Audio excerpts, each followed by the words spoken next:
Morning. All right. Welcome to the second annual Technology Conference.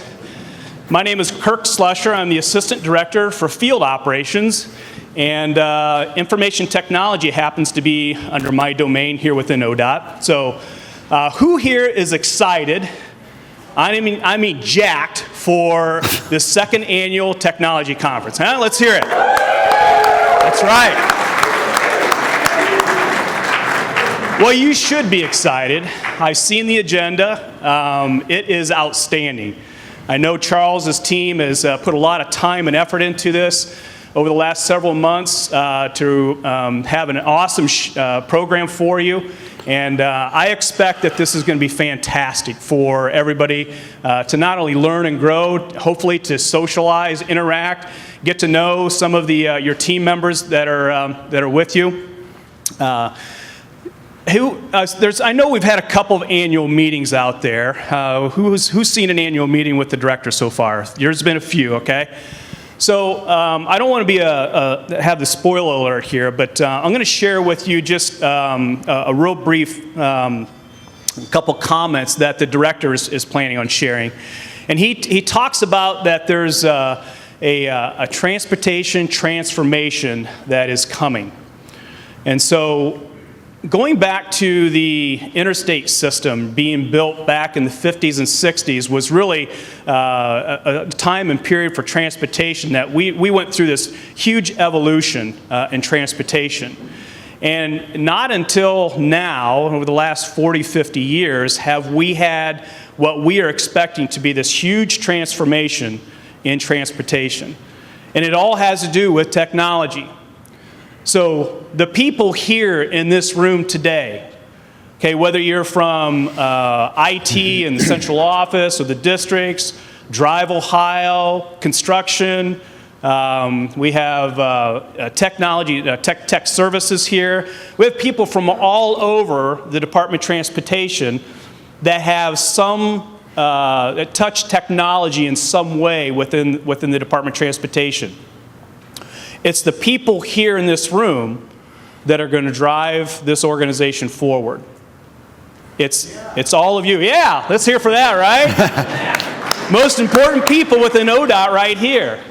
Because it is. I mean, this organization is changing right from out from underneath our feet here. I mean, it's going to be huge what technology is going to do for safety of our transportation system, the mobility, congestion. It's not going to be built. It's not going to be. It's going to be changed from building new infrastructure. It's going to be changed through technology, and that's why you're all here today, is to learn some of the things that are being undertaken right now within the Department of Transportation, and some of the futuristic things that we're thinking about, some of the things that we're looking at.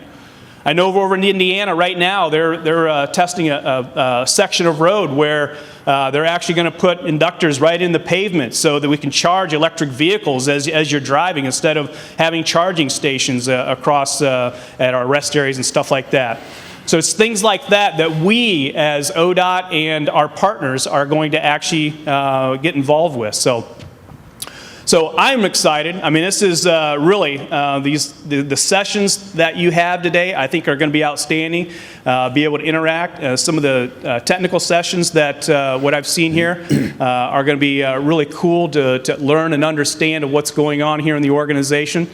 So the man that's made all this happen, okay, he's served in the private industry for several years.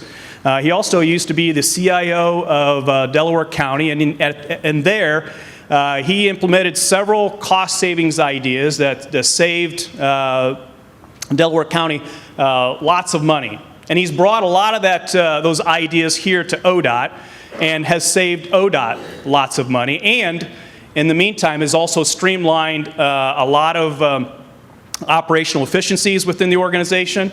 And what I believe the most important thing has brought this whole group together, okay, for us to have a common vision for the entire organization, which has never happened here within the Department of Transportation when you look at what technology can do for us. Ladies and gentlemen, Charles Ash.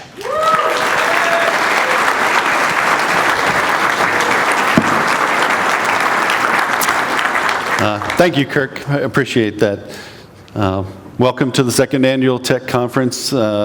He covered most of the things that I was going to cover on that.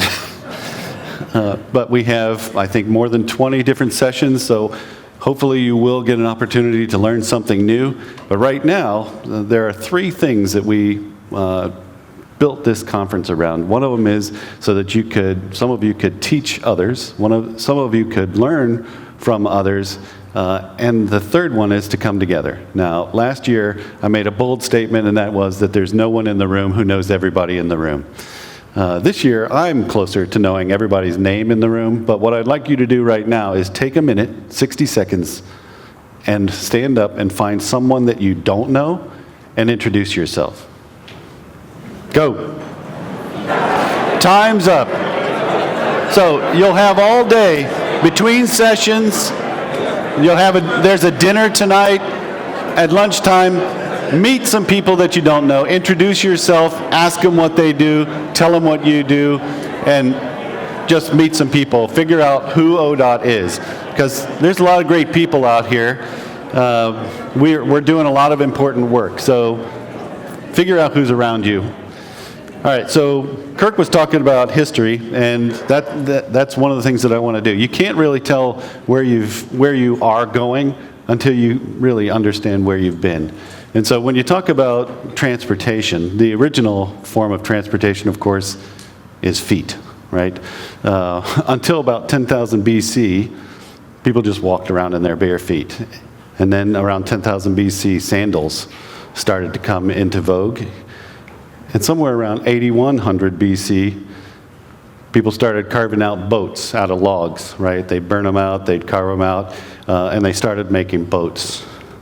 Around 4100 BC, they started using animals for transportation, and not just horses. They used elephants and oxen and all kinds of stuff. But that was 4100 BC. Somewhere around 3500 BC, the wheel was invented, at least the wooden wheel, over in Iraq. 3500 BC. Sorry.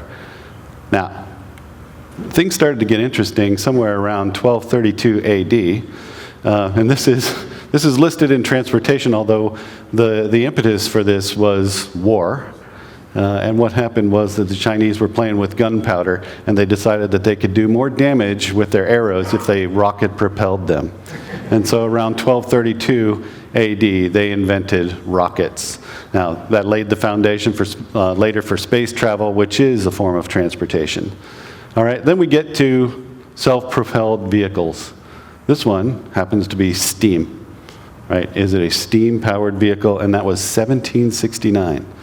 So 500 years after that rocket was invented, we start to get transportation in more of a form that we're accustomed to today. And then hot air balloons. This was 1783, right? Still a long time ago, but now this one was the most surprising one to me. This is 1790. They say 1790 is when bicycles really hit the transportation scene, and then the steam locomotive somewhere around 1804. That's not really very long ago, 1804. Gas engine automobile. Now this one didn't run on gasoline, it ran on coal gas, and this was 1862. First usable car. Who knows who invented this in 1885? Anybody know? Any guess?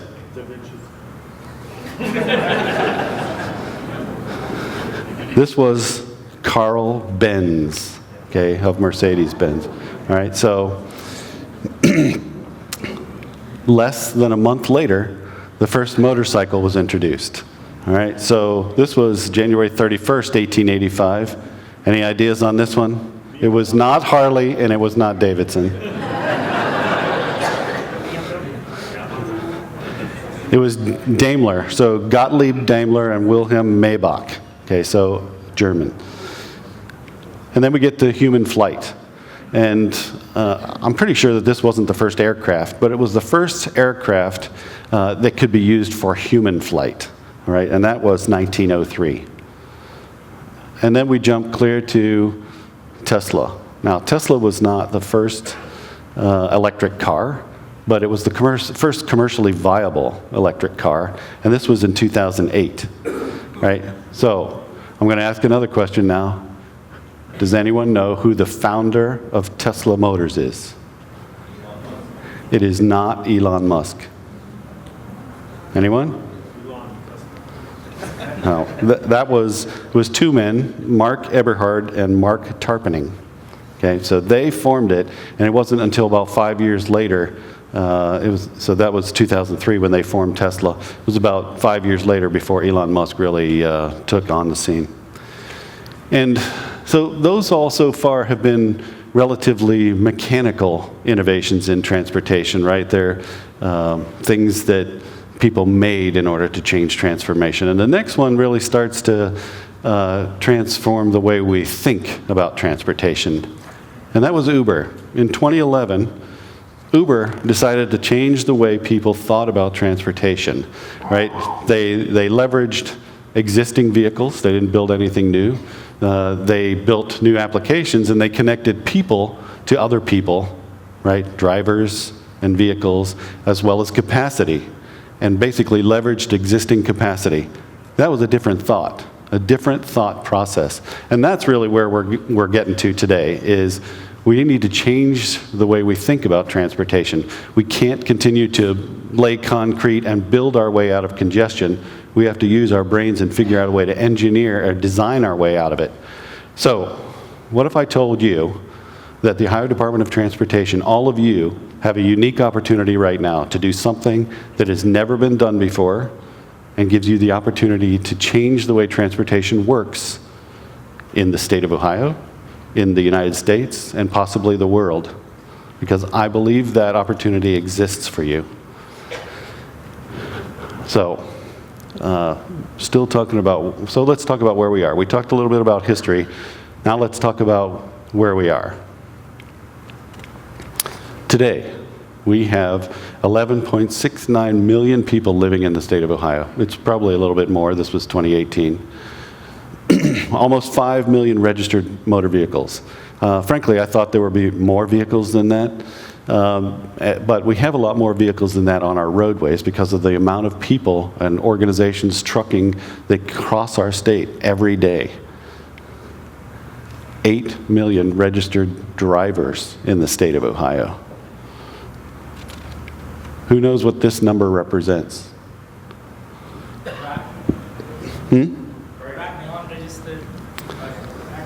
Who said crashes? Who said crashes? This was the number of crashes in 2017. Who said crashes?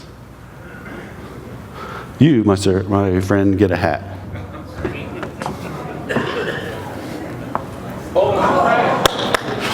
All right. Next number, 3 billion. What does this number represent, other than a lot of money? Who said economic loss? I know that was yelled out here. Ian Kidner. He's probably the generator of the statistic. You want purple? Don't worry about the size. We'll fix that.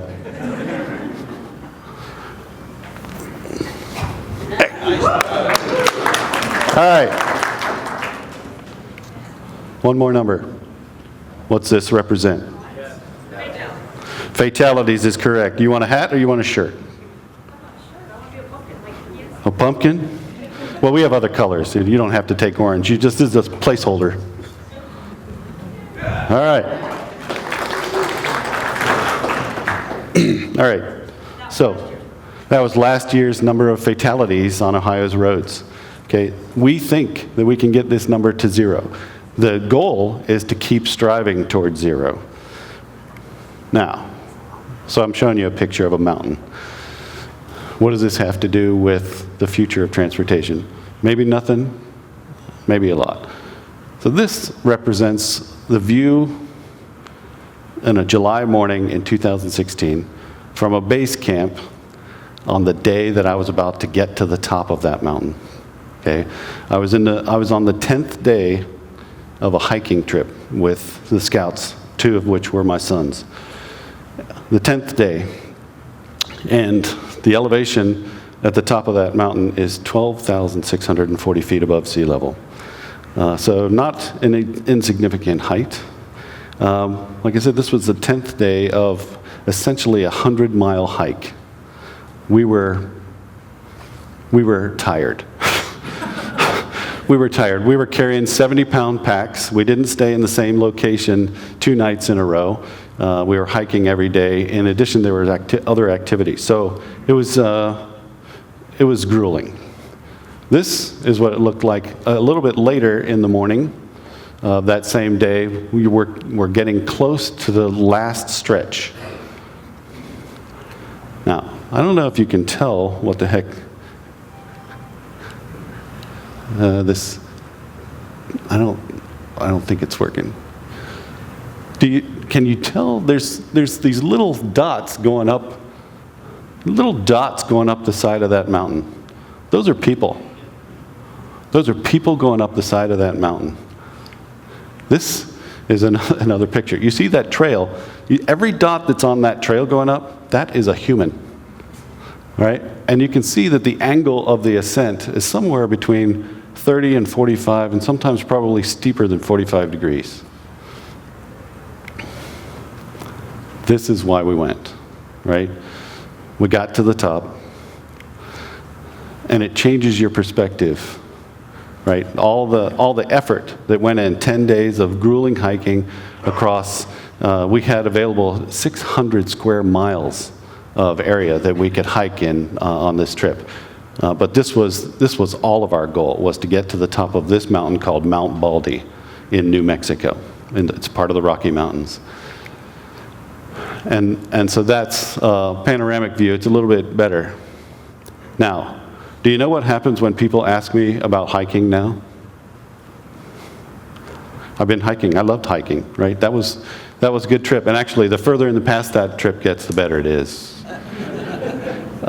But I like hiking. But people ask me now, hey, when's your next hiking trip? My answer is, I'm cured. I'm cured of hiking. I no longer need to do that. So how does this, so I'll show you one more picture.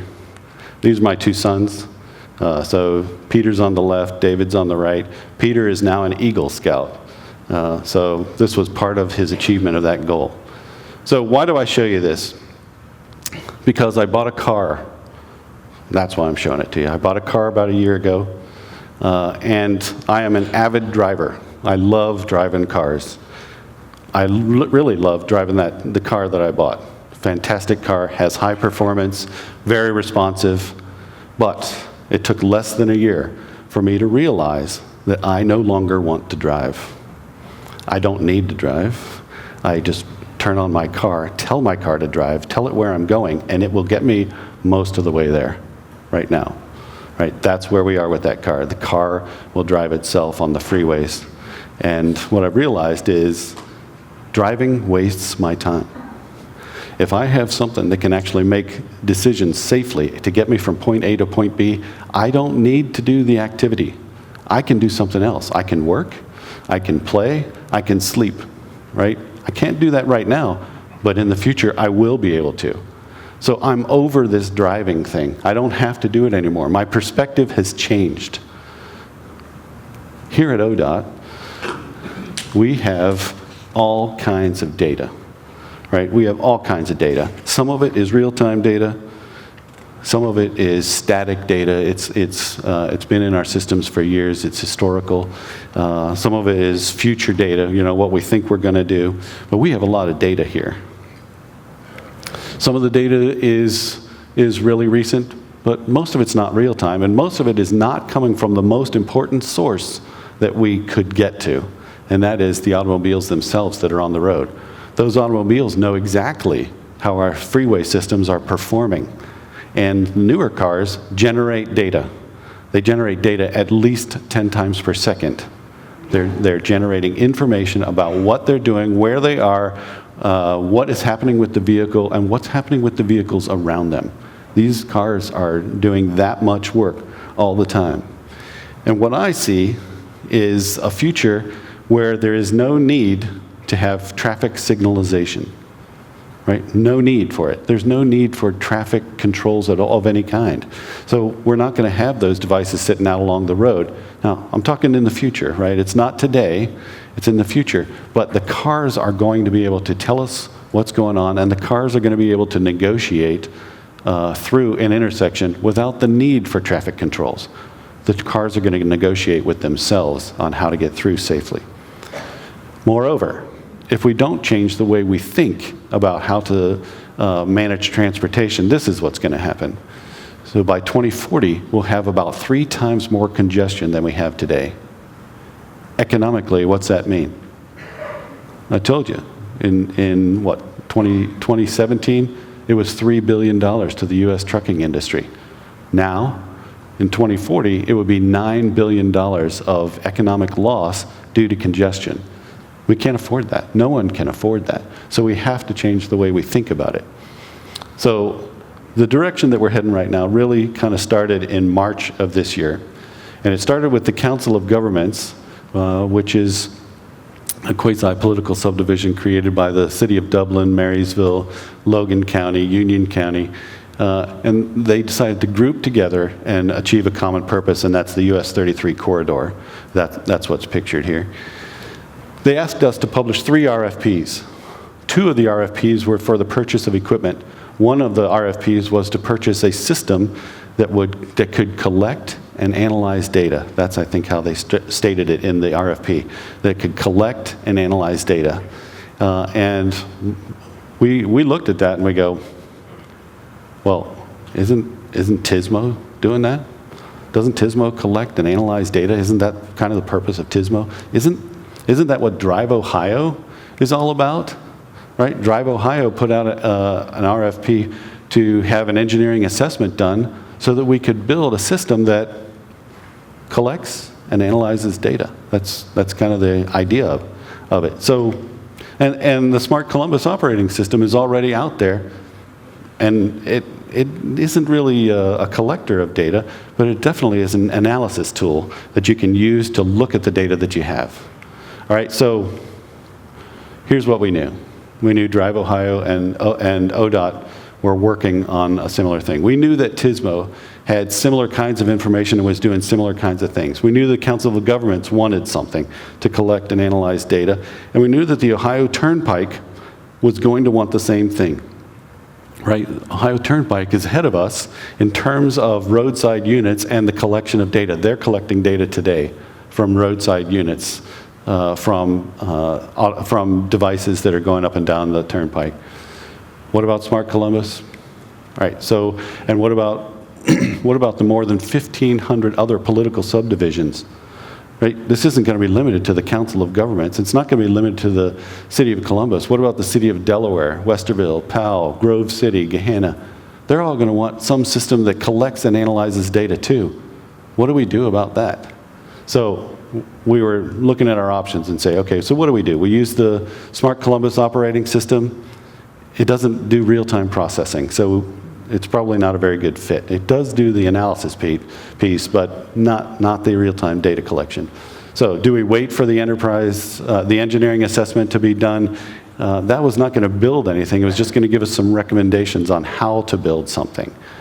Do we help the COG by putting out an RFP and risk that every political subdivision in the state, and when I say political subdivision, I mean city, municipality, county, they're all political subdivisions, they would each want us to do the same thing, and then we would end up with nearly 1,600 different systems potentially, and may not be able to interoperate at all. So we knew that the system, if we were going to look at one, it would have to have real-time capabilities, right? It would have to be able to accept data from automobiles and other vehicles at the rate of at least 10 times per second. Okay, that's just from the automobiles. It doesn't include traffic signals, it doesn't include other equipment. That's just automobiles, 10 times per second. Analytics capabilities. We're going to have to be able to take this data, recognize what's important and what's not important, and analyze to figure out what's happening on the freeway system. It has to be scalable. If we're going to go from 1 or 2 to 1,500. The system has to work when it has 1,500 organizations using it. We have to make it simple to use, right? We have to have a playbook that we put together and hand to a political subdivision and say, if you want to do this stuff, you don't have to do it all at once, but here's how you do it, right? You set up a network like this, you connect into the Ohio Data Analytics, the Innovate Ohio platform, you connect to Confluence Cloud, whatever the steps are, here's how you do them. It has to be hardware agnostic. The Ohio Department of Transportation is not going to buy all these devices that are going to be along every roadway to communicate to these systems. They have to be able to do it. They have to be able to manage it. And we have to set some standards, right? None of it works if we don't send the same messages back and forth. So we have to be able to understand what those communications look like. They're going to have standards. And it has to be secure. How many of you know that you can go out in the parking lot and put the vehicle identification number into a website, and I think it's called vincheck.info, and find out who owns that car? How many of you knew you could do that? Yeah. So you can do that. Well, these messages that the cars generate, almost every one of those messages is going to have the vehicle identification number in it. We don't want people to be able to intercept those messages and know that Mike Dott's car is traveling at 75 miles an hour. We don't want to know that. 75 and a 35. That's the conservative number, right? By the way, I was going to start with a joke for the whole thing, and I decided I didn't have a very good joke. I was just going to point to Wally. Sorry. Security. There has to be security under all this. All right, so we looked at the Smart Columbus architecture, and we didn't think that was going to work for us. So like I said, it doesn't have real-time capabilities. The engineering assessment wasn't done in March. And so we started talking to our leadership and asked them what they felt about whether or not we should take the lead, whether ODOT should take the lead in this mission of making basically a system that any political subdivision could take advantage of. So we talked to the assistant directors, we talked to the director, we talked to the lieutenant governor, the state CIO, Irvin Rogers, Jobs Ohio, Council of Governments Leadership, and the Turnpike. And we asked them, does this sound like a good idea for the state of Ohio to be taking a lead? And for those who, like the COG, are you interested in participating? And the Turnpike, are you interested in participating? And all of them agreed, this is the right way to go. This is a good thing for the state of Ohio, and it's the right way to go. So this is what I used to explain it to them. You got it? You got it now? You got the picture? This is the whole thing. It's simple. Although I created this diagram because I couldn't easily explain it to someone what was going on. So here's the explanation. Here, over on the left, what you have is data generators. Okay, we're going to call it Internet of Things. Cars are going to be Internet of Things. Telephones, personal mobile phones, those are going to be Internet of Things devices, because as you walk down the street, you're going to be one of the devices that could potentially communicate with the system. Traffic signals, they generate data. They're a data generator, right? Other things, anything in the Internet of Things that has to do with transportation could be potentially an Internet of Things and a data generator. There are also sometimes data receivers. So, for instance, if your car is traveling at 70 miles an hour on I-70 heading west, and within a second, you go from 70 to 35. Or the basic safety message of that car says, airbag deployed. No longer are you just a generator of data, because you're about to stop generating data, but the data that you generated that was sent out of that car is going to be used to warn others that something happened ahead or something happened nearby, to warn other traffic and to manage traffic flow. So they're both generators and receivers. The second layer there on the left is the filter. That's where the messages go. The messages from the car go to something called roadside units. There's these additional devices out there. They'll say, this is important, this is important, this is not important. okay? And it'll either discard the message, it'll either send it back to the roadway, or it'll just send it on forward for analysis. The third part in the middle there, is the data ingestion engine. That is what drives how fast that data gets into our systems, okay? And we're going to leave it at that for now because that is a complex piece right there. The fourth piece, that is the data analytics and the data storage, they're self-explanatory. We're going to store some of this data for analysis, and we're going to have tools to do analysis, right? Some of that analysis is going to be historical analysis, and some of it is going to be real-time analysis. That is, we need to know now what's going on the roadways. And then the last part there in the horizontal view is data distribution. When we set this up with the City of Dublin, right, and the Council of Governments, they're going to generate some data. And we're going to be generating data on US 33 that goes through there or any other state route, right? We're going to be generating data. And in order for us to get a full picture of how the transportation system is operating, we're going to need to share that data. So we'll want them to share data with us, and we'll share data with them, and that's what that data distribution engine is all about. And underlying all of it, it has to be built on a security framework, right? It has to be secure. We have to make sure that people can't just pick out messages and get personally identifiable information from the systems. So that's what that diagram says. So we have already brought some resources on who understand streaming platforms, who understand microservices, and we're just starting down that pathway. We also brought together these public organizations and told them what our approach was going to be on this architecture. And again, they agreed that this was a good approach for how we were going to proceed. This is not just what I think is going to happen. Okay, so I want you to watch this little video because I think it's really telling about where I think that the Department of Transportation is going to lead others. So take a look. Whoop.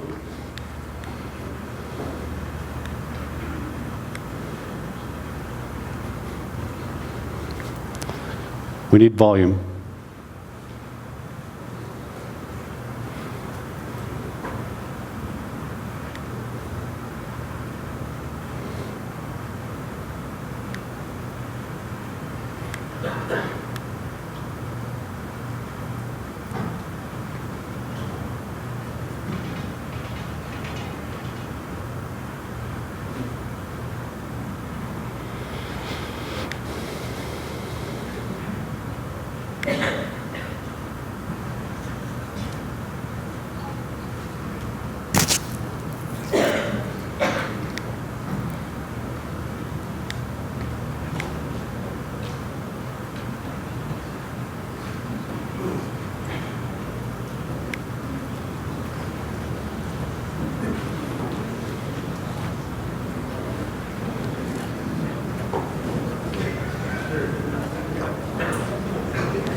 Pretty cool, huh?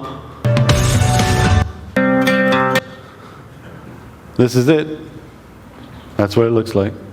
This is the foundation for what that smart city, this particular architecture is the foundational element for it. It's all those things that I talked about before, but in a little bit more expanded way. So, what do you see in that picture? See anything for you? What I see is opportunity. It's the opportunity I talked about before. It's the opportunity to change the way transportation works. This is one of the ways that it can be transformative inside the Department of Transportation, and probably one of the earlier things that we will help the Traffic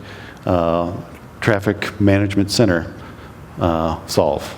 On the left side of this screen, what you're going to see when I turn this on is 120,000 speed data segments. As they're updated, you're going to see the information coming across the screen. This is one of the tools that TMC uses all the time. On the right hand, what you're going to see is that same data filtered based on business rules for what is important.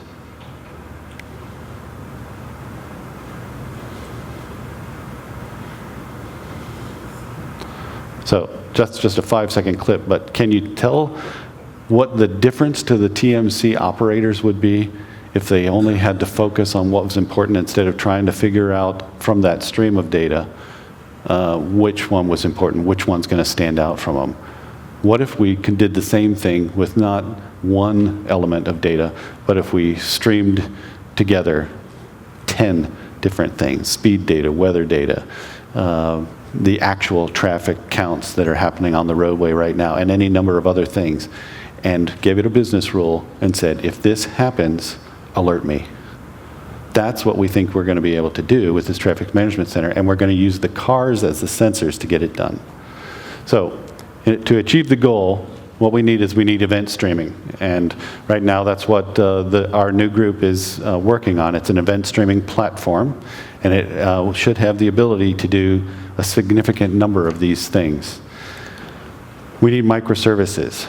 And the best way I can tell you how to describe, I would encourage you to look up microservices and look at different definitions of what microservices are. But it's a different way to think about architecting a solution.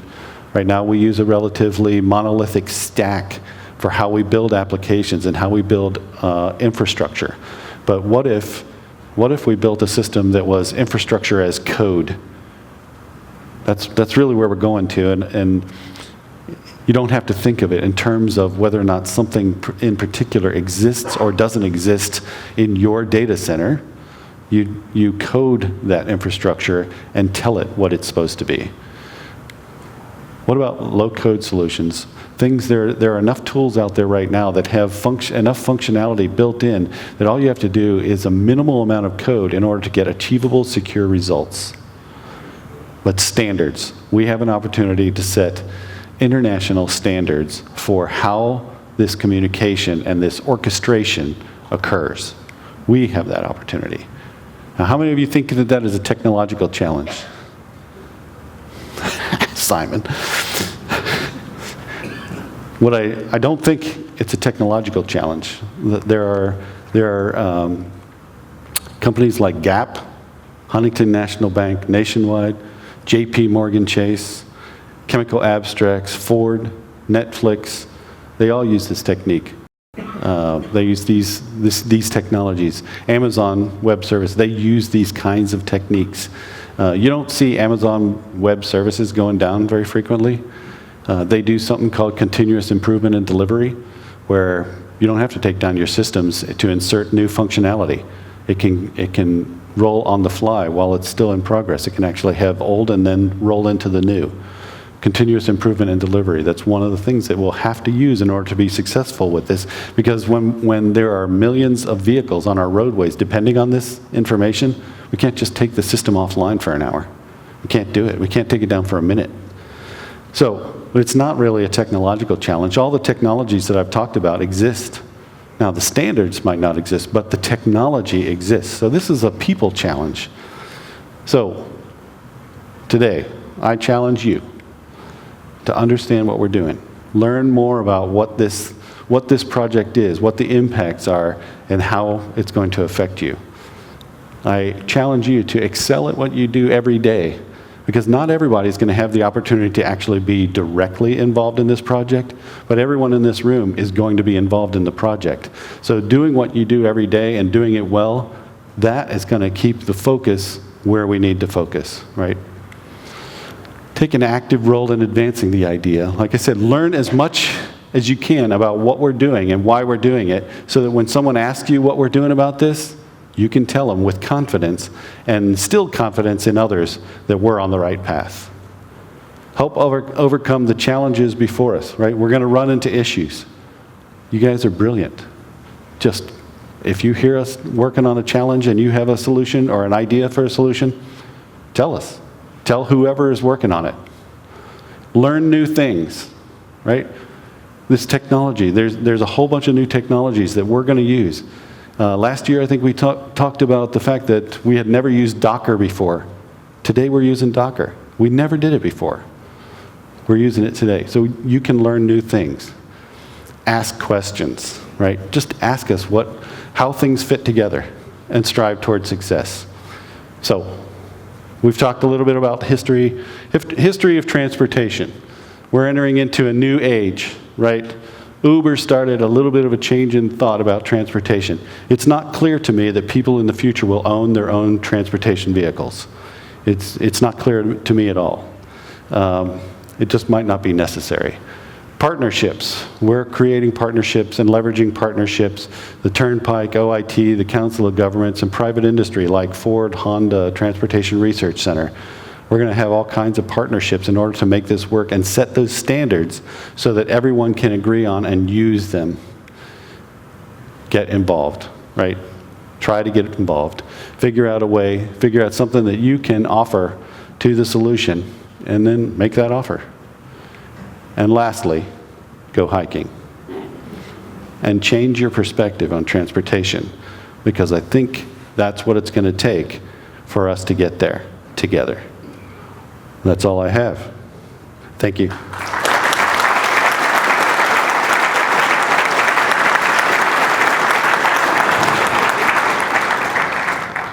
All right. So now, I only sort of lied. Now it's just announcements, and now I've changed role into announcement person. And so first thing I want to do is I want to announce a raffle. There are 5 Teslas in the parking lot. There are 5 Teslas in the parking lot, and you have an opportunity to drive or ride in one. And it's only going to cost you money. The raffle is $3 per chance, 2 for $5.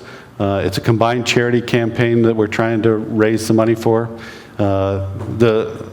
Chances are you won't get the ride in the next 2 days. We'll have to set the appointment up, but the way we'll do this is we're going to draw five tickets from the bin, and when we do that, the last one we draw will get first choice of whose car they want to drive or ride in.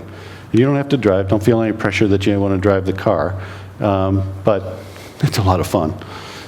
So we're selling those tickets. They'll be available out at the front desk there. Like I said, they're $3 each, or 2 for $5, and then you can drive one of those 5 Teslas, and you get to choose which one.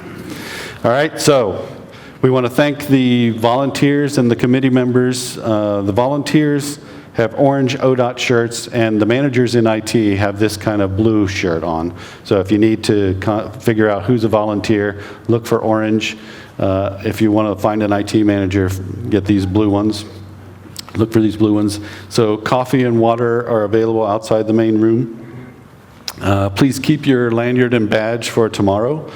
The QR code on the back of your badge can be used to access a survey on the conference, and you can enter comments after each session. We will be taking a photograph of everyone at the conference simultaneously if you help us out. So at the end of the last session this morning, when is that? It ends somewhere around 11:15 or something like that. Please come here as fast as possible, and we will set up to take a picture of the entire conference attendance okay? And then we're going to take a second picture, and that second picture is for all IT personnel, whether you're at central office or in the districts. That's the second picture, okay? It's going to be almost as big as the first picture, but that's what we want. We want just IT people for that. So any question about that? Everyone just please come here as soon as possible so that we can rapidly get that done and then send you off to lunch. For those of you staying at the hotel will be having a happy hour for ODOTers at 7 o'clock tonight. There'll be appetizers, and you just need to mention that you're an ODOT member and you can get a discount on beer. And executive leadership will be holding their September meeting here tomorrow. Okay, so all of the deputy directors for the entire agency are going to be in this building tomorrow. That is a little bit different than yesterday or last year when we did this and we were pretty freewheeling. Might want to pay attention to what you're doing tomorrow, since all of the leadership will be here. The last thing I want to do, I think, before we break is there are some of the volunteers that are out here that are on Tech Council, and I want to call them out specifically. The first two that are on there, one of them is Missy Anverse. Missy was instrumental in the formation of the Tech Council and Enterprise Architecture Plan. She currently heads up the Project Management Office in Central Office DoIT, but previously worked in District 7 for 18 years in the construction and IT offices. Missy?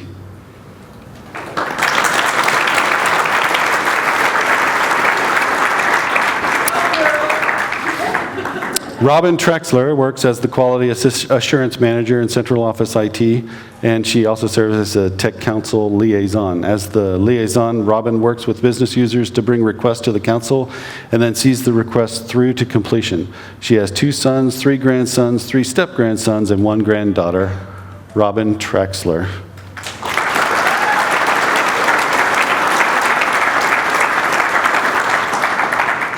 Jack Kerstetter has worked at ODOT for 32 years. What the heck are you thinking?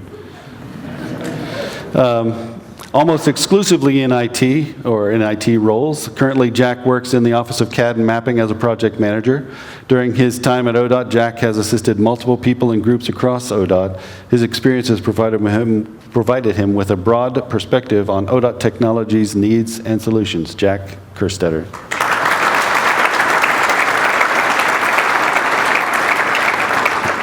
Tim Brunny is one of 3 new members of the Tech Council, and he was selected earlier this year.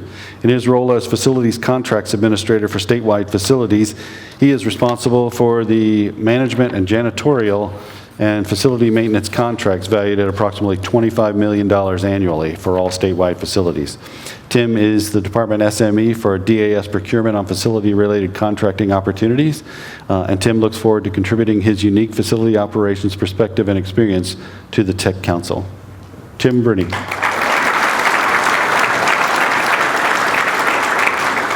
Susan Liggins is another of the 3 new members of council. She is the Transportation Asset Management Coordinator for District 9. She is a graduate from Ohio University with a BS of Environmental Geography. Prior to her 5 years with ODOT, Susan worked as the GIS coordinator for Pickaway County for over 8 years. Outside of work, she has 2 children. Son Dane is 6th grade and runs cross country, and daughter Evie is in 3rd grade and has started to play volleyball. Her hobbies include running, coaching, volleyball, and cooking. Susan? Susan.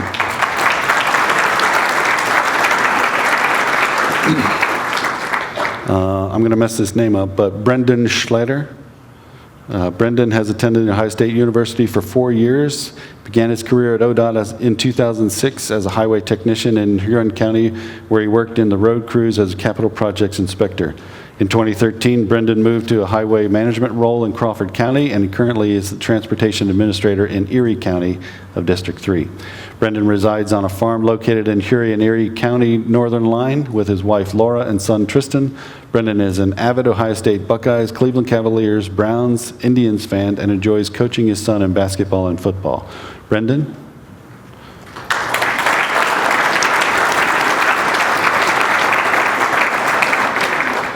All right, so